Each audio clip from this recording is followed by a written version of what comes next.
Olá, irmãos, a graça e a paz do nosso Senhor Jesus.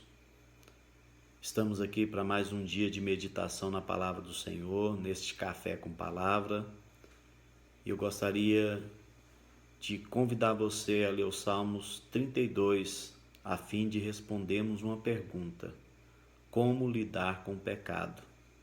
Amém? Acompanhe comigo na leitura. Bem-aventurado aquele cuja iniquidade é perdoada, cujo pecado é coberto. Bem-aventurado o homem a quem o Senhor não atribui iniquidade, em cujo espírito não há dolo. Enquanto calei os meus pecados, envelheceram os meus ossos pelos meus constantes gemidos todo dia, porque a tua mão pesava dia e noite sobre mim, e o meu vigor se tornou em sequidão de estio. Confessei-te o meu pecado, e a minha iniquidade não mais ocultei.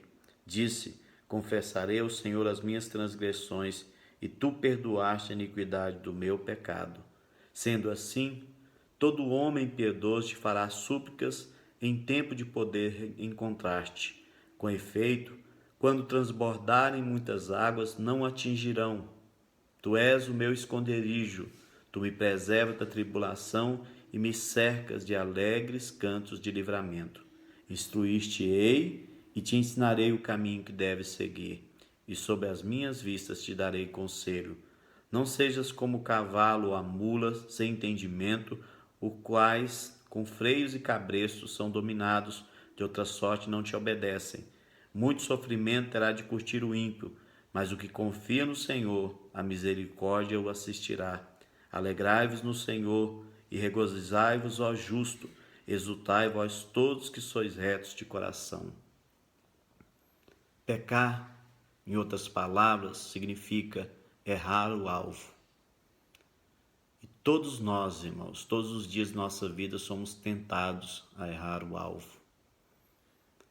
Como lidar com o pecado?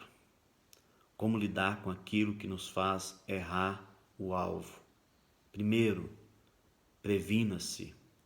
Mateus capítulo 26, versículo 41, o próprio Senhor Jesus nos dá uma receita. Vigiai e orai para que não entreis em tentação. Na verdade, o espírito está pronto, mas a carne é fraca. Jesus nos exorta a sermos vigilantes, nos exorta a orarmos. Precisamos estar atentos aos nossos relacionamentos. Devemos estar atentos aos ambientes que nós estamos vivendo. Devemos estar atentos às novas tecnologias, a fim de que elas não sejam usadas como algo, como instrumento do maligno para nos levar a pecar. Você não deve ser privado de nada. Todas as coisas te são lícitas, mas nem todas as coisas te convêm. Então seja vigilante e ore. Priorize o seu tempo com Deus.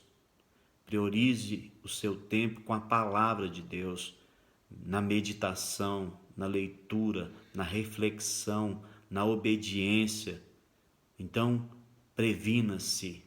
É o primeiro passo para evitarmos o pecado, é nos prevenir.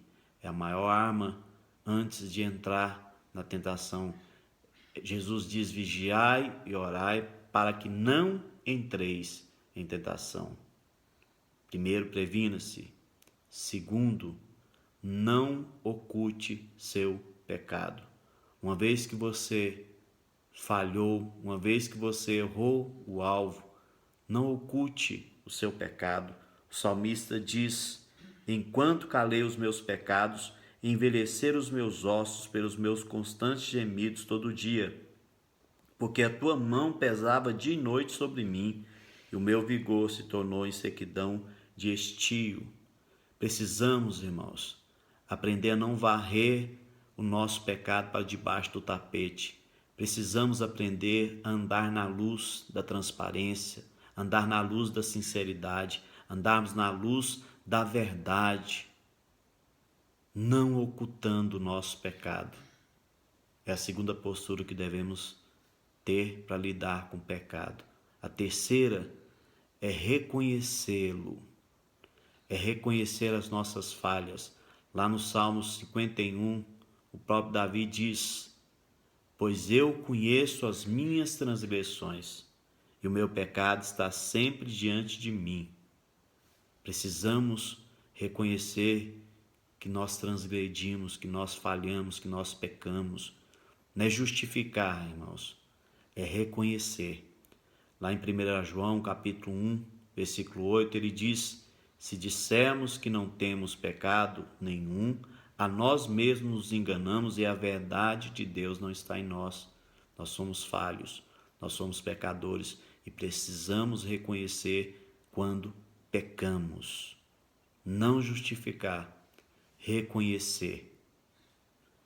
A outra postura que nós devemos ter é de confessar o nosso pecado. Confesse o seu pecado. O versículo 5, a parte A, Davi fala: confessei-te o meu pecado e a minha iniquidade não mais ocultei. Enquanto ele ocultou, ele sofreu. Enquanto ele ocultou, ele perdeu o seu vigor. Enquanto ele ocultou, ele sentiu a mão de Deus pesando sobre ele.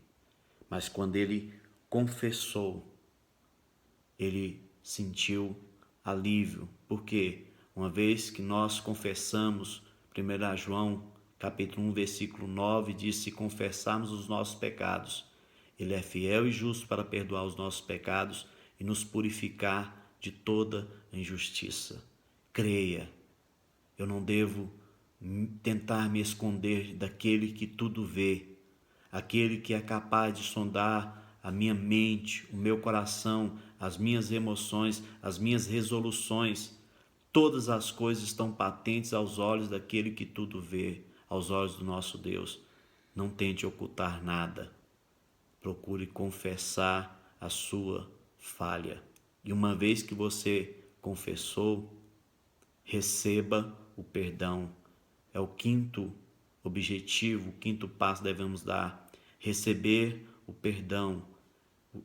O versículo 5, a parte B, ele diz: disse, confessarei ao Senhor as minhas transgressões, e tu perdoaste a iniquidade do meu pecado. Ele percebeu que uma vez que ele confessou, Deus havia perdoado a iniquidade do seu pecado. Ele recebeu o seu perdão. O interessante é que ele inicia esses salmos dizendo: bem-aventurado aquele cuja iniquidade é perdoada, cujo pecado é coberto. Bem-aventurado o homem a quem o Senhor não atribui iniquidade, em cujo espírito não há dolo. Ele diz: bem-aventurado aquele cuja iniquidade é perdoada, cujo pecado é coberto e a quem o Senhor não atribui iniquidade. Então usa a expressão iniquidade perdoada, pecado coberto e não atribui iniquidade. Essas três coisas apontam para Jesus, porque a iniquidade perdoada quer dizer levada embora. Isso aponta para o momento em que Cristo levou nossos pecados na cruz. Ele me substituiu, ele te substituiu. Se você crê em Jesus, ele foi seu substituto. Ele nos substituiu. Então ele levou os nossos pecados. Ele carregou sobre si a nossa iniquidade. O segundo aspecto, ele fala é que cujo pecado é coberto. Isso quer dizer que nós estamos escondidos ou revestidos pela justiça de Cristo. Nós estamos escondidos em Cristo. Nós estamos cobertos de Cristo. Nós estamos revestidos da justiça de Cristo. Precisamos olhar para a cruz, para o sacrifício de Jesus e crer: foi levado embora a nossa iniquidade. O nosso pecado foi coberto, porque nós estamos escondidos, nós estamos revestidos da justiça de Cristo.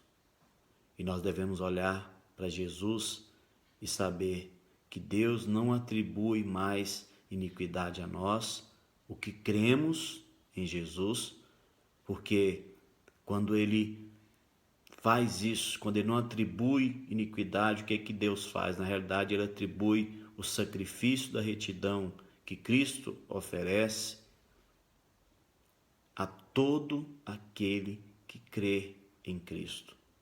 Jesus substituiu a mim e a você. Jesus fez algo e Deus atribuiu aquilo que Ele fez àquele que crê. Você crê em Jesus? Se você crê em Jesus, comece a desfrutar da paz e da alegria como salmista. O último versículo, ele diz: alegrai-vos no Senhor e regozijai-vos, ó justo, exultai vós todos que sois retos de coração. Por que me alegrar? Porque eu procurei não ocultar o meu pecado. Eu procurei reconhecer o meu pecado. Eu confessei o meu pecado. Eu recebi o perdão de Deus. Eu olhei para a cruz, eu olhei para Jesus e eu criei no seu sacrifício perfeito. Que Deus possa te abençoar, que Deus possa, através do Espírito Santo, te santificar e te dar compreensão a respeito desta palavra, em nome de Jesus. Deus abençoe sua vida, enche o seu coração de fé e faça você crer no perdão e desfrutar da alegria desse perdão, em nome de Jesus. Então, como lidar com o pecado? Previna-se, não oculte seu pecado, reconheça-o, confesse-o, receba o perdão e desfrute da alegria. Deus abençoe sua vida, em nome de Jesus.